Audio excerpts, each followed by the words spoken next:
प्यार का पंचनामा। क्या हुआ रिया जी, कुछ बताइए तो सही। रिया के आंसू दीपक का दिल दुखा रहे थे। मम्मी पापा को हमारे प्यार के बारे में सब कुछ पता चल गया है।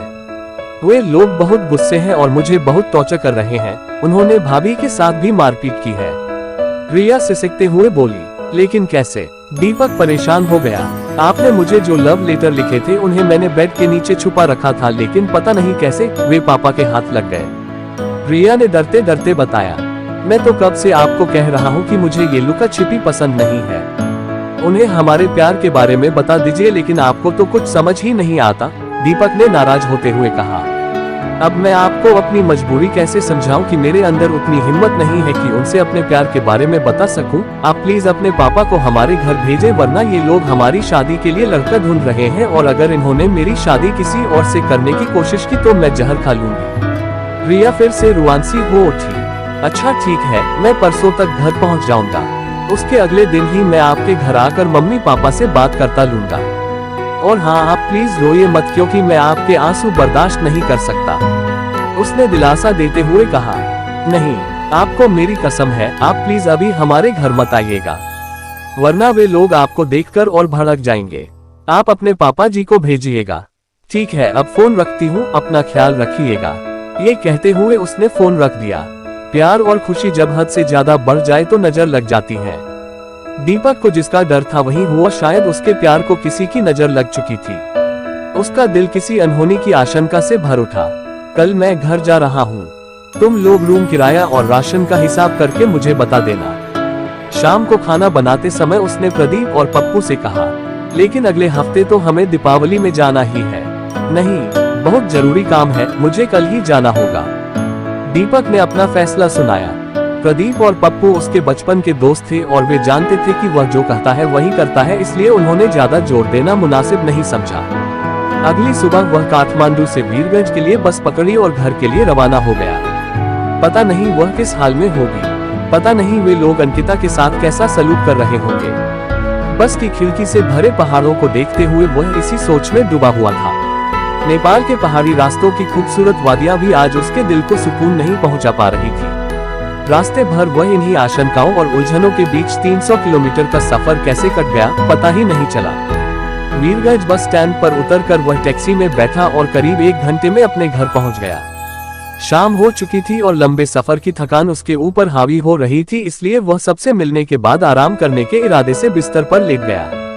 परंतु उसकी आंखों में ना तो नींद थी और ना दिल को चैन। क्या बात है बाबू, जो इतने परेशान लग रहे हो? माँ भले ही अनपढ़ हो लेकिन अपने बच्चों के चेहरे पढ़ना अच्छी तरह जानती है। दीपक की माँ ने उसकी परेशानी को भांप लिया था। वह अपने माँ बाप से कोई भी बात नहीं छुपाता था। वह पहले ही रिया के बारे में माँ को बता चुका था। माँ, तुम कल पापा को रिया के घर जाने को कहो ना।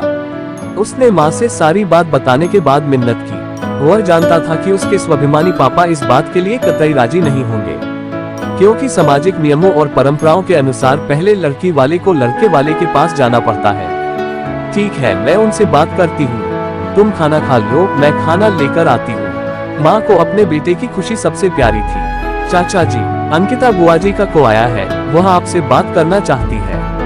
वह भोजन करके हाथ धो रहा था, तभी उर्मिला हाथ में फोन लिए भागती हुई आई। उर्मिला दीपक के चचेरे भाई की लड़की थी। दीपक के पापा 2 भाई थे। बड़े भाई साहब की 4 बेटियां और इकलौता बेटा था। सबकी शादी हो चुकी थी। चचेरे भाई की 3 बेटियां और 2 बेटे थे। उर्मिला उनकी मंझली बेटी थी। दीपक ने हाथों को पोंछकर फोन को कानों से लगाया। हेलो, दीपक धीमे से बोला। उधर से अंकिता की रोने की आवाज आई। हेलो, उसका दिल बैठने लगा। भैया, आपने ऐसा क्यों किया? क्या आपको प्यार करने के लिए कोई दूसरी लड़की नहीं मिली? आपकी वजह मेरे घर में तूफान मचा हुआ है, मुझे गालियां और ताने सुनने पड़ रहे हैं, मेरा घर उजड़ने की कागार पर है। क्यों किया आपने ऐसा? दीपक चाहकर भी कुछ बोल नहीं पाया, बस 2 आंसू उसकी पलकों से टूटे और जमीन में समा गए। बोलिए ना, बोलते दो। नहीं, अब बस चुप हो जाओ अंकिता, मैं आ रहा हूँ, सब ठीक हो जाएगा। भैया, आप सबसे कहते हैं कि अंकिता मेरी सबसे प्यारी बहन है और मैं इसके लिए कुछ भी कर सकता हूँ, तो अगर आप मुझसे जरा भी प्यार करते हैं तो एक कृपा करना, आज के बाद मेरे घर कभी मत आना। कॉल डिस्कनेक्ट हो गया, लेकिन दीपक उसे कान से लगाए खड़ा रहा जैसे वह जड़ हो गया हो।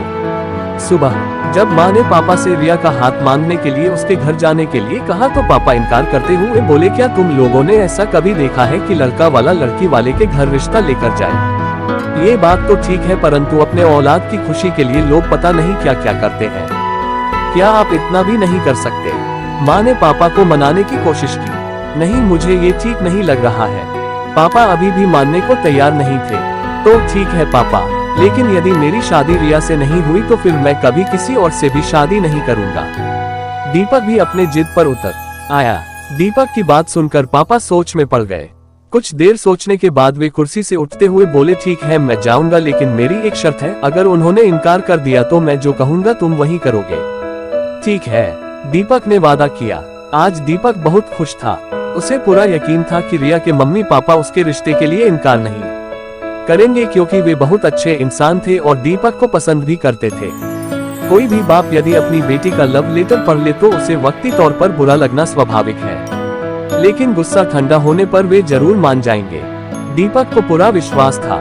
वह छत पर लेटा बेसब्री से पापा के आने का इंतजार कर रहा था। तभी उसे पापा की आवाज सुनाई पड़ी। क्या हुआ पापा, क्या कहा उन लोगों ने? दीपक लगभग भागता हुआ नीचे आया और आते ही सवाल किया। पापा ने कोई उत्तर नहीं दिया, बस चुपचाप सिर नीचे झुकाए बैठे रहे। उसने देखा पापा के पलकों के किनारे कुछ सफेद मोती चमक रहे थे। पापा प्लीज कुछ बताए ना, क्या हुआ? मिल गई ना तसल्ली, करा दी ना बेइज्जती? पापा उसकी आंखों में देखते हुए भारी मन से बोले। लेकिन पापा आखिर बस अब कुछ मत कहना। पापा ने हाथों के इशारे से उसे रोका और उठकर बाहर चले गए। उसके बाद 2-3 दिनों तक पापा से उसकी बात नहीं हुई।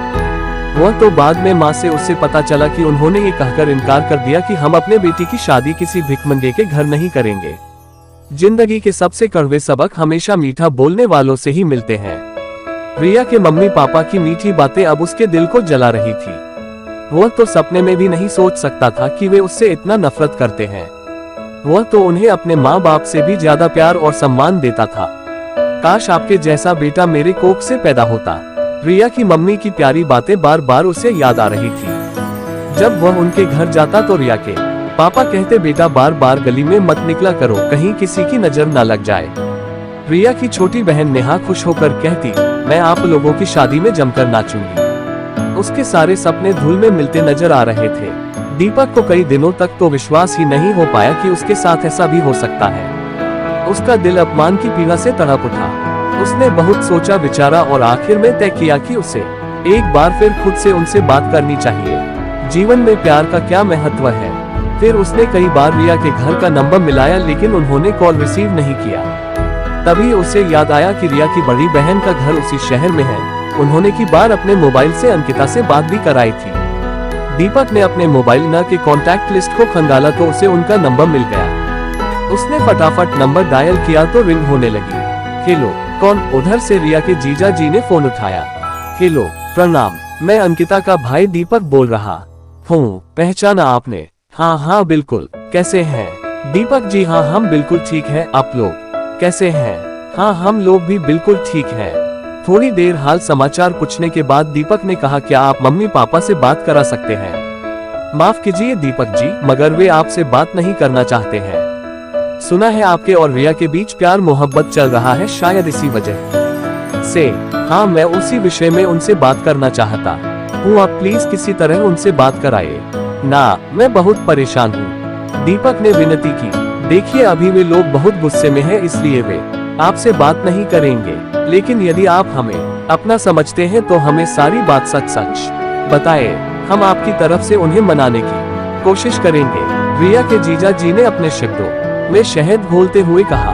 फिर दीपक ने उनसे बता दिया कि हम दोनों एक दूसरे से बहुत प्यार करते हैं और शादी करना चाहते हैं, लेकिन रिया तो कह रही थी कि वह आपसे प्यार नहीं करती, बल्कि आपने ही उस पर दौरे डालते हैं और उससे लव लेटर लिखते हैं। नहीं ये झूठ है, वह ऐसा कभी नहीं कह सकती। दीपक को विश्वास नहीं हो रहा था। उसने खुद मेरे सामने ये कहा है। क्या आपको मेरी बातों पर विश्वास नहीं है?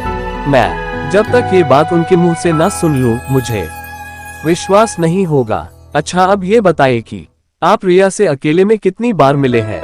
रिया के जीजा धीरे धीरे भोले भाले दीपक को अपने जाल में फंसाते जा रहे थे। अकेले में तो नहीं, लेकिन हम उनके कॉलेज में 2-3 बार मिले हैं। कहीं आप लोगों के बीच शारीरिक संबंध तो नहीं बने हैं? आप ये कैसी बातें कर रहे हैं? हम तो ऐसा कभी सोच भी नहीं सकते। अच्छा चलिए ठीक है, मैं मम्मी पापा को मनाने की कोशिश करूंगा और जब उनका गुस्सा थोड़ा ठंडा हो जाए तो मैं आपको उनसे मिलवा दूंगा। रिया के जीजा ने वादा किया और फोन कट कर दिया। उनसे बात करके दीपक को थोड़ी आस बंधती दिखाई दी। अब वह उनके कॉल का इंतजार करने लगा। रिया से दूर होने के बाद उसका कहीं भी मन नहीं लग रहा था। पता नहीं रिया किस हाल में होगी। वह दुखी होकर बार बार सोचता। दीपक का बुझा और उदास चेहरा देखकर उसके पापा को बहुत दुख होता। अतः उन्होंने उसे एक कंस्ट्रक्शन साइट पर मुंशी के जॉब पर लगवा दिया। शायद व्यस्त रहने से इसका थोड़ा मन बहल जाए। उन्होंने सोचा। एक दिन वो मजदूरों को काम पर लगवा रहा था, तभी रिया के दोस्त अनिता के नंबर से कॉल आया। दीपक ने कॉल उठाया तो रिया उस पर बरस उठी। आपने मेरे जीजा को हमारे बारे में क्यों बताया? उसने मेरे घर वालों के सामने मेरी इज्जत की धज्जियां उड़ाकर रख दी है। लेकिन उन्होंने तो वादा किया था कि वह किसी से कुछ नहीं बताएंगे और हमारी शादी के लिए मम्मी पापा को मनाने की कोशिश करेंगे। इसलिए मैंने उन्हें अपना दोस्त समझकर हमारे बारे में बता दिया और मैंने तो उन्हें बस इतना बताया है कि हम दोनों एक दूसरे से प्यार करते हैं। दीपक ने सफाई दी। बस हमारे और आपके बीच में सब कुछ खत्म हो गया। अगर आप मुझे जिंदा देखना चाहते हैं तो मेरे घर कभी मत आइएगा। लेकिन एक बार मेरी बात तो कॉल डिस्कनेक्ट हो गया। फिर दीपक ने कई बार कॉल करने की कोशिश की, लेकिन फोन स्विच ऑफ मिला। तभी दीपक को चक्कर आया और वह कटे हुए पेड़ की तरह नीचे गिर पड़ा। थोड़ी देर बाद जब उसने होश संभाला तो उसे एहसास हुआ कि अब उसकी दुनिया लुट चुकी है। उसने उसी वक्त काम से छुट्टी ली और अपने घर आ गया। उसे समझ में नहीं आ रहा था कि वह क्या करे और क्या ना करे। उसकी हालत एक हारे हुए जुआरी की माफिक हो गई थी।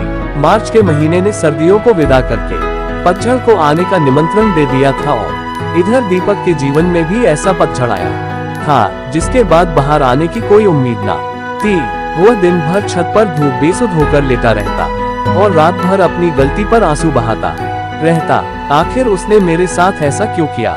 जब उसमें दुनिया से लड़ने का हौसला नहीं था तो उसने मोहब्बत क्यों की? मेरी क्या गलती थी? प्यार भी उसने किया, इजहार भी उसने किया, इकरार भी उसने किया। मैंने तो बस उसके प्यार की कद्र की थी। गलती मेरी है, मुझे उसके प्यार को स्वीकार करना ही नहीं चाहिए था। उसे रिया पर बहुत गुस्सा आ रहा था और इसी गुस्से में वह बार बार रिया को भुलाने की कोशिश करता, मगर चाहकर भी उसे भुला नहीं पाता था। हद से ज्यादा प्यार और हद से ज्यादा नफरत दोनों इंसान की जिंदगी के लिए हानिकारक होते हैं। एक दिन उसके दिमाग में एक विचार आया और उसने एक बहुत बड़ा फैसला कर लिया। उसने बाजार से जाकर सल्फास की गोलियां खरीदी और बस पकड़कर रिया के घर की तरफ जाने वाली बस में बैठ गया।